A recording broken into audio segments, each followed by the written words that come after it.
என் தமிழ் மாணவ செல்வங்கள் அனைவருக்கும் இனிய வணக்கங்கள். பழமொழி பழகு அப்படிங்கிற தலைப்புல இன்னைக்கு நாம பார்க்க போற பழமொழி என்ன அப்படின்னு கேட்டீங்கன்னா, விண்ணியங்கும் ஞாயிற்றை கை மறைப்பார் எல். எவ்வளவு அருமையான ஒரு பழமொழி பாருங்களேன்.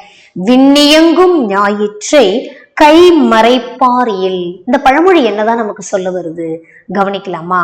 பாருங்களேன். அதாவது பரந்த திரளாரை பாசிமேலிட்டு, பரந்த திரளாரை பாசிமேலிட்டு கரந்து மறைக்களும் ஆமோ நிறந்தெழுந்து வேயிற்றிரண்ட தோள் வேர்க்கண்ணாய் விண்ணியங்கும் ஞாயிற்றை கை மறைப்பாரில்.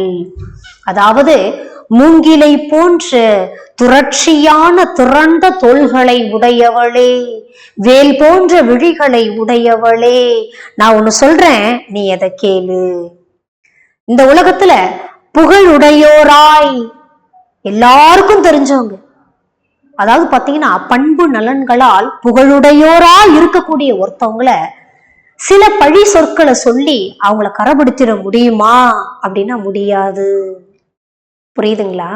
புகழுடையோரா இருக்கிறாங்கப்பா, பண்பு நலன்கள்ல கைதேர்ந்தவங்கப்பா, மக்களிடத்துல செல்வாக்கு மிகுந்தவங்களா இருக்கிறாங்கப்பா அவங்க அப்படின்றவங்கள கரை போல பழி சொல்லலாம் சொல்லி அவங்களுடைய பெருமையை வீணடிக்க முடியுமா அப்படின்னா வீணடிக்க முடியாது.